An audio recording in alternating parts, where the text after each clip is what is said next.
এক জঙ্গলে বসবাস করত এক বাঘ। তার কোনো বন্ধু ছিল না। জঙ্গলের সব পশু তাকে ভয় পেত। তাকে দেখলে সব পশু ভয়ে পালিয়ে যেত।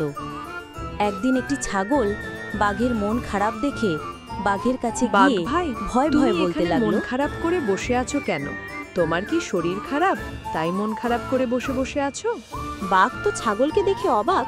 বাঘ ছাগলকে বলতে লাগলো, না ছাগল ভাই, আমি অসুস্থ নই। আসল কথা বলতে কি, আমার কোনো বন্ধু নেই। জঙ্গলে সব পশু আমাকে দেখে ভয়ে পালিয়ে যায়, তাই আমি মন খারাপ করে বসে আছি। বাঘের এই কথা শুনে ছাগল বাঘকে বলতে লাগলো, বাঘ ভাই, তুমি কিছু মনে না করলে আমি কি তোমার বন্ধু হতে পারি? কেন হতে পারবে না ছাগল ভাই? আমি তো একটা বন্ধু খুঁজতেছিলাম।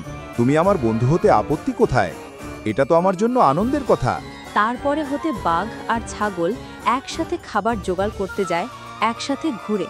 এইটা দেখে শিয়াল বাদরকে বলতে লাগলো, বাদর ভাই ছাগল একটা সাধারণ প্রাণী হয়ে বাঘ ভাইয়ের সাথে বন্ধুত্ব করতে পারলে আমরা কেন পারবো না? চলো আমরা বাঘ ভাইয়ের সাথে আজকে বন্ধুত্ব করে ফেলবো। তারপর বান্দর আর শিয়াল বাঘের কাছে যেতে লাগলো। বাঘের কাছে গিয়ে বলতে লাগলো, বাঘ ভাই, আমরা ভয়ে এতদিন তোমার কাছে আসতে পারিনি। ছাগল ভাইয়ের বন্ধুত্ব তোমার সাথে করা দেখে আমরা তোমার কাছে এসেছি। তোমার বন্ধু হতে পারি? আমরা কি তোমার বন্ধু হতে পারি? কেন পারবে না শিয়াল ভাই?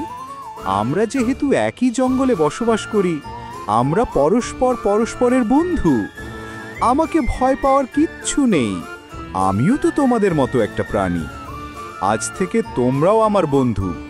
সবাই মিলে আমরা একসঙ্গে থাকব, একে অপরের বিপদে এগিয়ে যাব। তারপর হাতি সবাই একসঙ্গে জঙ্গলে বসবাস করতে লাগলো। বন্ধুরা, একটি ভিডিও তৈরি করতে আমাদের অনেক মেহনত করতে হয়।